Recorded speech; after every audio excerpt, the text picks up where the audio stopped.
हाय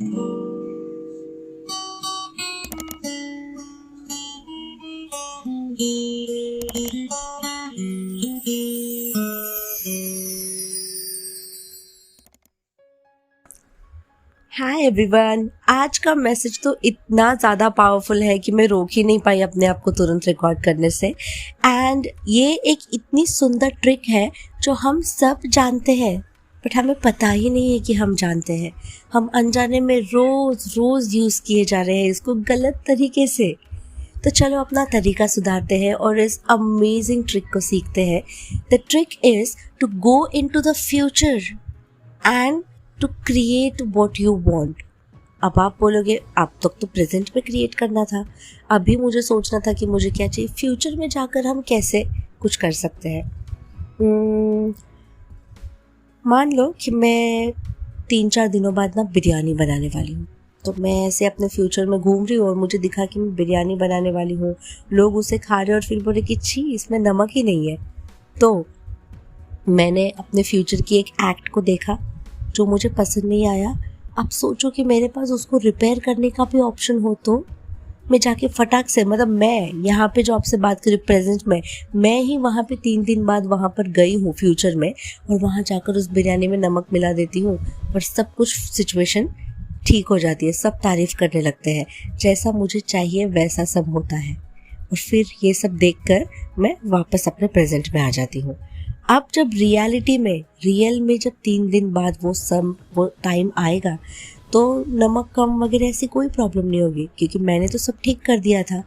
तो जैसा मैंने ठीक किया, यानी नमक है, सब लोग खा रहे हैं, खुश है, टेस्टी बना है, तारीफ़ें मिल रही है, यही होगा because I already corrected it by going in the future. समझ रहे हो? थोड़ा कन्फ्यूजन है, बिना विजुअल्स के बातों से इन बातों को समझाना थोड़ा डिफ़िकल्ट होता है, बट आप बहुत समझदार हो तो आई एम श्योर आप समझ गए होंगे।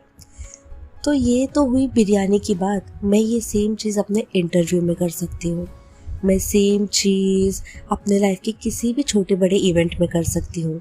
और मैं ही नहीं, ये सुपर पावर सिर्फ मेरे पास नहीं है, आपके भी पास है, हर एक इंसान के पास है। और जो मैंने बोला था कि हम इसे अनजाने में रोज़ यूज़ करते हैं, हम हर समय फ्यूचर में ही तो जाते रहते हैं कि जब वो मुझसे बात करने आएगा तो मैं क्या बोलूँगी, जब मैं अपने घर पे अपना रिलेशनशिप बताऊँगी तो वो लोग क्या रिएक्ट करेंगे, जब मैं फ़ेल हो जाऊँगी फॉर एग्ज़ाम्पल, क्योंकि लोग ऐसा भी सोचते कि मैं फ़ेल हो जाऊँगी तो लोग क्या बोलेंगे, उनका क्या रिएक्शन होगा, फिर जब मेरा क्वेश्चन पेपर मुझे मिलेगा तो कितना टफ होगा। ये आप क्या कर रहे हो? आप फ्यूचर के उस मोमेंट पे जा रहे हो, क्योंकि आपका माइंड, आपकी एनर्जी इतनी ज़्यादा पावरफुल है कि जिस क्षण आप सोचते हो ना उसी क्षण आप टेलीपोर्ट हो जाते हो उस मोमेंट में। और उस मोमेंट में आप क्या कर रहे हो? रायता फैला के आ रहे हो। आप नहीं, मैं भी करती हूँ ये, तो मैं सिर्फ समझाने के लिए ये आप वर्ड यूज़ कर रही हूँ। तो हम जाकर ऐसा मस्त रायता फैला के वहाँ पे आ जाते हैं और फिर प्रेजेंट में आके और दुखी हो जाते हैं, यानी और उसको गंदा बनाने की कोशिश करते हैं। तो कॉन्स्टेंटली जब हम वरी कर रहे हैं, टेंशन ले रहे हैं, गंदा बनाने के बारे में सोच रहे हैं, तो कैसे काम चलेगा? Whatever you are thinking about, try to give it good, positive, happy, healthy energy. अब मान लो सेम बिरयानी वाला एग्जाम्पल कंटिन्यू करती हूँ। मैंने जाकर नमक मिलाकर मैं वापस यहाँ पे प्रेजेंट में आ गई, बट अब मैं प्रेजेंट में आके सोच रही हूँ अरे यार मैंने तो क्या पता नहीं कैसे होगा, 3 दिन बाद बिरयानी बनानी है, मैंने तो मन में ऐसा सोचा कि नमक वगैरह सब बराबर है, पर पता नहीं कैसे होगा। If I am worrying about it, मतलब मुझे अपने खुद के सोच पे विश्वास ही नहीं है। मैं खुद वहाँ पे फ्यूचर में गई, मैंने सब अच्छे से इमेजिन किया ना। इमेजिनेशन भी एक कार्य है बाय द वे। जब रियल में जो बिरयानी बनाने वाला कार्य है, उसी तरह आप इमेजिनेशन में भी जो सोच रहे हो वो भी एक कार्य है। तो आपका कार्य ऑलरेडी सफल हो चुका है, तो मैं वापस आकर क्यों टेंशन लूँ? That means I don't trust universe, I don't trust myself, I don't trust my energy.